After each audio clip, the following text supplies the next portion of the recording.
Hey everyone. Um, I wanted to quickly go over the Jupiter ingress into Scorpio chart for the United States. And so this is what is called mundane astrology, and mundane astrology is not extra boring astrology. It's astrology of like mundial, if you will, issues, meaning they pertain to the world. So it's political astrology, and in political astrology, things work a little bit differently than in natal astrology. The planets have different representations, although if you think about it, it makes sense and they're definitely connected.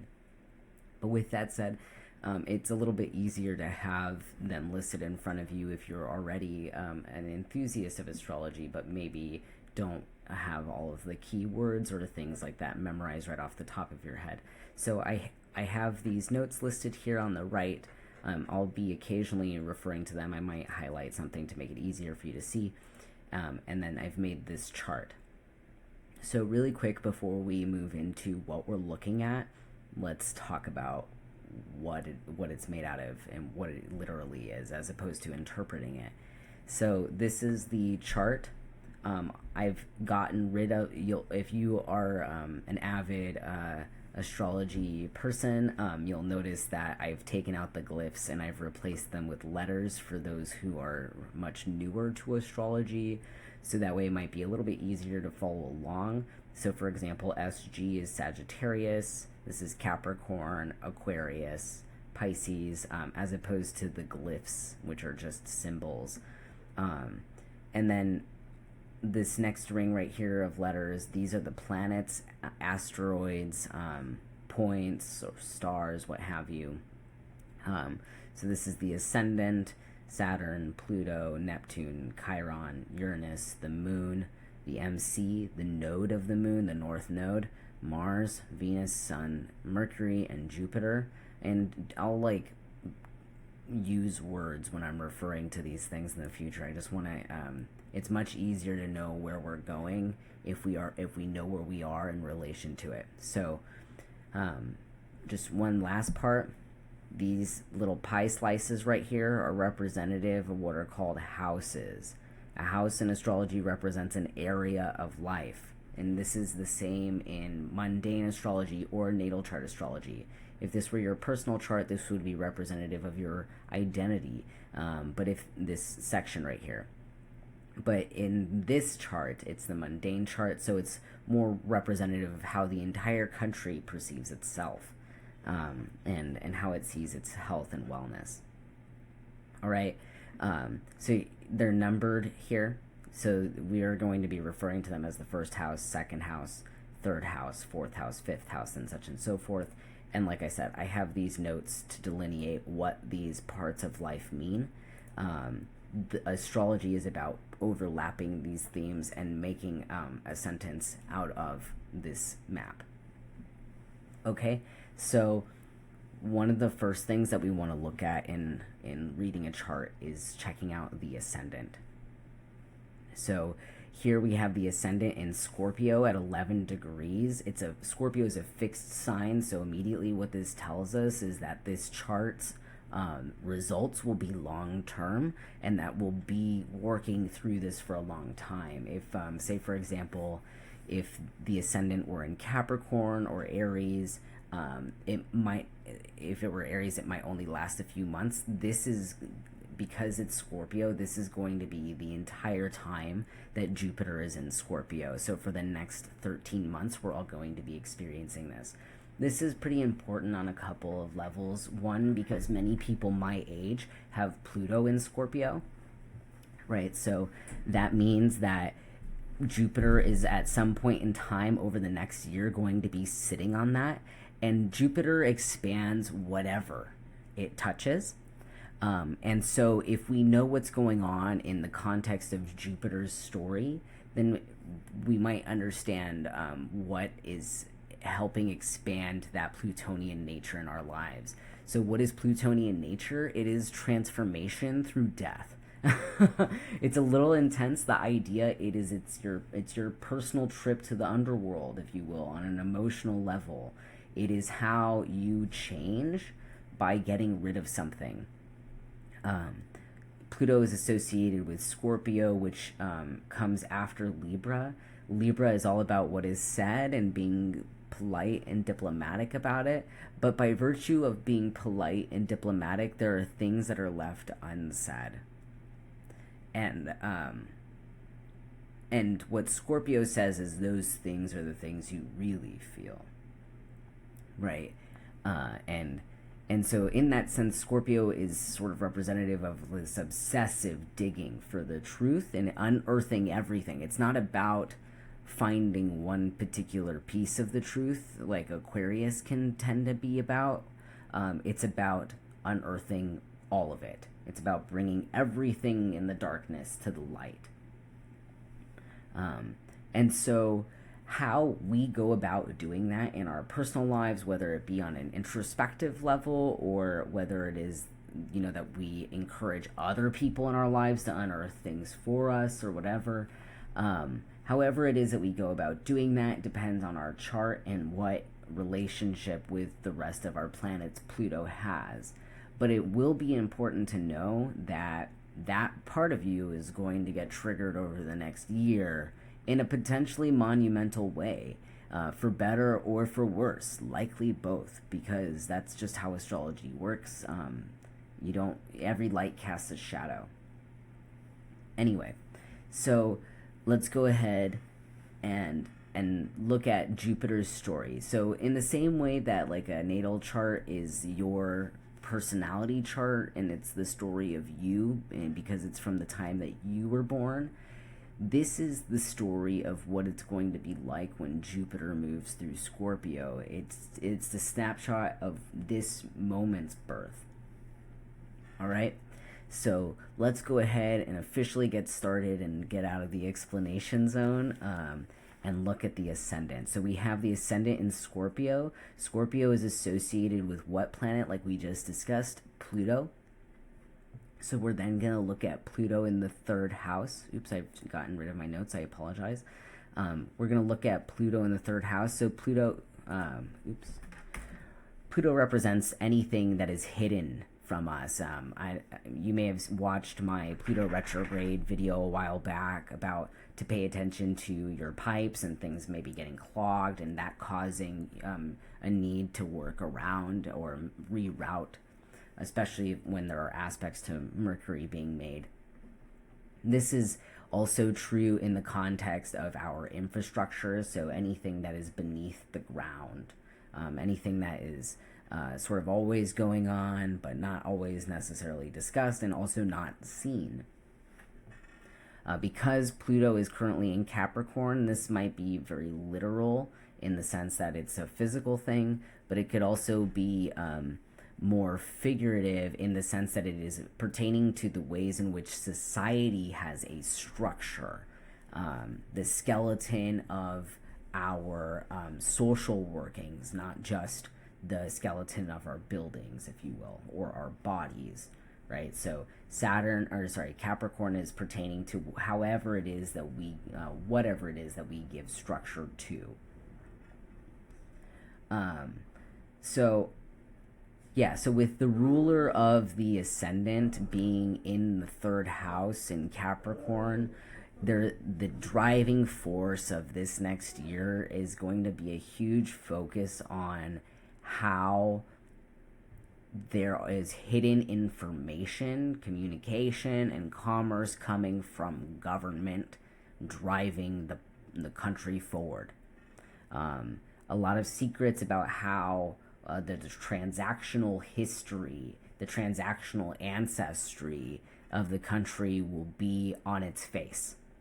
And by on its face, I mean on the country's face. Like the first house is representative of what people foresee when they see you for the first time, and so it'll be as though the history of the United States is for the first time on its face. In that it's difficult to escape. It would be like, say for example, if you had the moon on the ascendant, you would be really you would wear your emotions, and you would be really expressive about how you feel all the time. With this, it's everywhere the country goes, it is apparent that it is that there is something hidden, that there is a secret taking place in government, and and and there are people talking about that. There's a square with Venus, or sorry, with the Sun and Mercury in Libra in the 12th house. So if we look down at our notes at the 12th house, we see that the 12th house pertains to prisons, spies, secret enemies of the country. It's similar to the natal chart in that it's your undoing, it's your hidden enemies, and in the sense that it's not obvious to the country itself, but it's obvious to literally everyone else who's watching. If this were a natal chart, it would be similar in that with Libra here, your personal bad habit would be equivocating and talking, and not asserting yourself and being overly accommodating. And that would be a bad habit that you don't see because you perceive yourself as like really intense and purposeful as a Scorpio rising.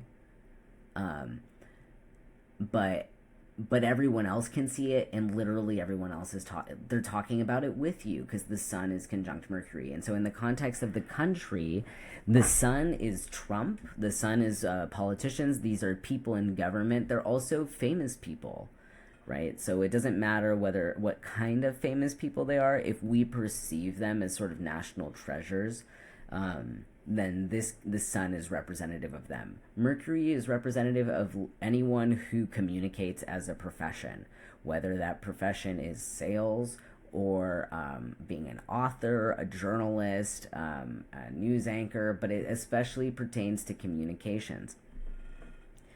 Anything where you're trying to get information from, especially information since it's in the sign of Libra, information from point A to point B. So the president and the press are talking about diplomatic relations all the time, and the conversation is about how it's our undoing. The conversation will also be about things that have to do with 12th house matters like prisons and asylums, any place that requires special access to get into. In the context of it being with Libra, it'll likely be secret meetings with politicians where there are not very many people, because the 12th house is normally associated with masses and a lack of clarity where something ends and begins. It sort of is everything and nothing at the same time. But Libra is pretty clear. Libra is two, right? Or at least two parts. So if there's more than two people, then the group of people will be divided into two factions. And in this case, the two of those clear factions are definitely the press versus authority figures. The press versus, or maybe not necessarily versus, but the conversation are together. They're talking to each other all the time. But when it comes to the general public doesn't really care about that. I mean, they're definitely talking about it, and they're certainly influenced by it, with it being at 17, 18 degrees, and the moon being at 21 degrees. So there's a separating trine, but that suggests here that the press and the president, they're talking about this stuff or whatever, and we've gotten it, and we're moving on. we're moving on to another conversation as the general public, and that conversation is about mortality rates. It's about death and crisis that's taking place in our communities and groups in Gemini. And let's be real. A lot of this is already going on. So the thing about Scorpio and this is why the ascendant is so important, in the fact that it's in a fixed sign. It's like, this is nothing new. It's also not changing yet. It's still in the process of transformation with Scorpio being on the ascendant, as opposed to just some other fixed sign, which would be more focused on maintaining. So the thing with Scorpio is that, yes, it's about change, but it's not about change in the sense that like a mutable sign, like Gemini would be about changing all of the time. Scorpio has a change with purpose, right? So the meaning it perceives there being as it perceives it as though there is only one way. It might not be that that is the only right way. You know, I'm not necessarily suggesting that all Scorpios are closed-minded people. That's not at all what I'm saying. It's just when it comes to where you are going, there is only one way, and you feel it in your bones, right? It's not necessarily something that you declare. I mean, it might be depending on where your Mercury and things are at, but there's an intuitive sense because it's a water sign. It's a feeling, right? So, with all that said, that what we already know to be true, that's what Scorpio says. What I already know to be true, but you just have not said it yet. That is what is going to continue. And so this is the process by which it comes out. This is the process by which we learn about it, because this is the Jupiter ingress into Scorpio. Jupiter in astrology is like the professor. This is where we make philosophy of the secrets that we unearth. Right? Okay. So, moving on. I don't want to get too preachy. So we have the moon in the 8th house in Gemini. The moon in Gemini in the 8th house, like I said, means the public attention is focused on the crises, death and mortality rates that is occurring in their communities, and it is opposite Saturn and Sagittarius. Saturn being, let's go ahead and look at our notes, because I'm not going to lie, I forgot myself. Where are you, Saturn? Did I not write you down? Are you serious? Oh, here we go. Saturn being the elderly population, death rates, epidemics, mines, farmers, and property owners. Okay, so basically, also metals and minerals. So this is going to be as a result of people who are landowners and elderly folks, but are also perceived as having power because they are in the 2nd house. This is where the wealth lies. And they are seen as far away because it is Sagittarius. So it might be both people, foreign governments. People will have lots of feelings about foreign governments, but they'll also have lots of feelings about, like, people who are not necessarily literally far away, but are figuratively far away in terms of income.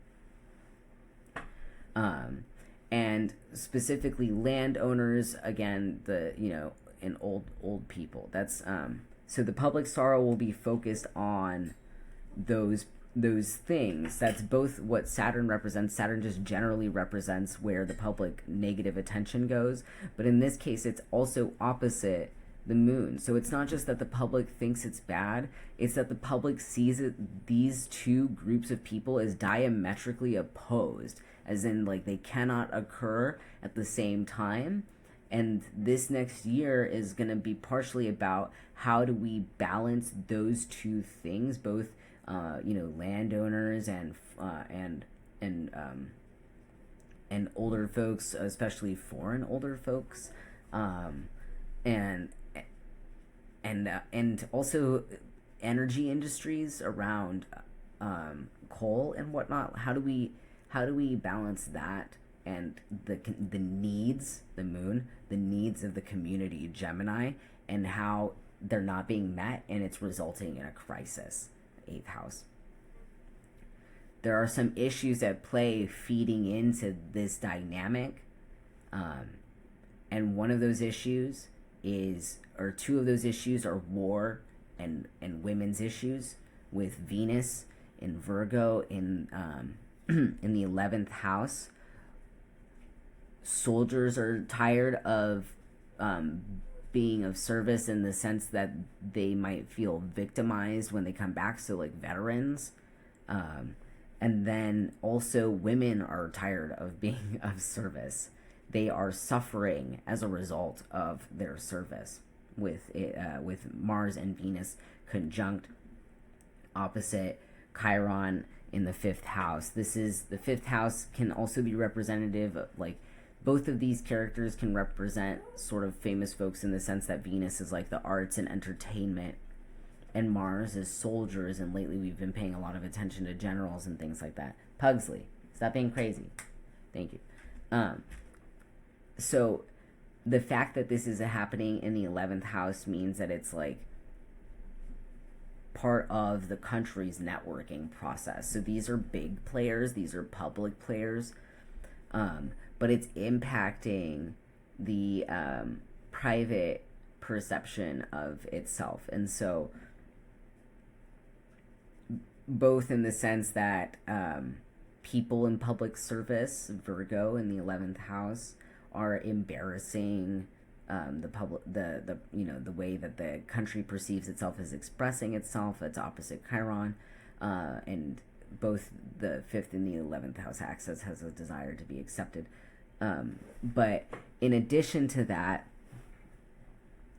sorry, I forgot to scroll down to the 5th house for y'all. Okay, so in addition to that, Venus and Mars is also explosions and violence. So here we have another iteration of potential shootings, potentially in high society, that are wounding. So in the 5th house, it would take place in like theaters, public houses, places of pleasure, entertainment. So there's more conversations around how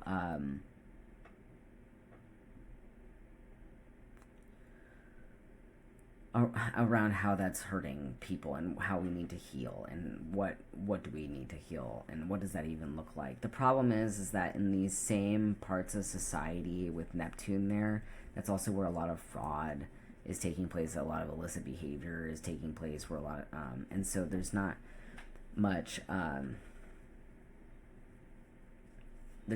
like enthusiasm around that. Like the general public doesn't care about either of those things. It's like, it's sad, but it's also your problem. And then but the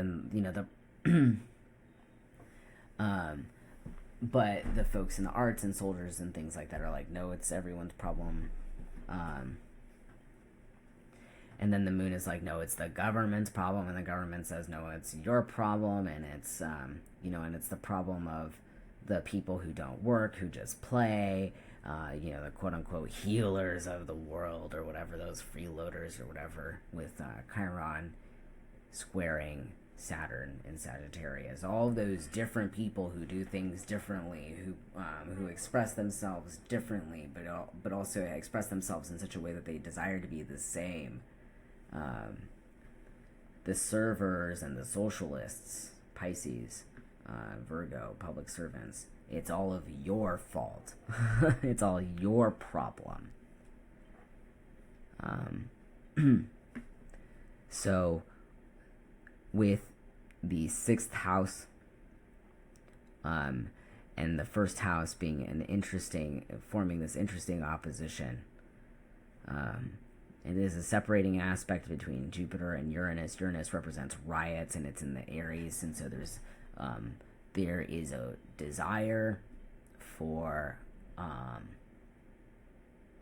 personal freedom, and an increase in personal freedom, and that conversation has already gotten started, but we're stepping away from that conversation for a bit as Uranus goes retrograde and makes its way back. That will explode again, but right now it's like a I don't know, like a rubber band on the, maybe not a rubber band, but it's definitely impacting the health of a country in the way that it could immediately just turn on its head and cause significant disruption when it turns direct, if there are intense aspects to it at that time, which I'm not sure. So what I mean to say is that if people don't feel free by the time that, like, Uranus comes back to oppose Jupiter, then it's very likely that that when it enters into the next sign, that it won't. It'll start to impact the physical stability of the country, because it'll be entering into Taurus. And so the thing with Uranus is that it's one of those planets that if you don't do it for yourself, you'll suddenly find it being done for you. I've experienced this in my personal life on a variety of occasions in very big ways. Some of the single-handedly most impacting events in my life involved this planet, and it came like a thief in the night. So so what you want to look out for if you're interested in paying attention to transits is not necessarily that this opposition that's taking place, because it's a long-term thing that's been occurring off and on and all year, but the planets that pass it, what lunations occur near it, if any, and the aspects those planets are making, because that'll influence the weather of the climate that is this Jupiter-Uranus opposition. All right, so if you have any questions, feel free to comment. I haven't, I'm looking at this screen, so I'll follow up when I can. Thank you for watching this with me. I really appreciate it, and any feedback is appreciated as well. I hope you all have a wonderful day.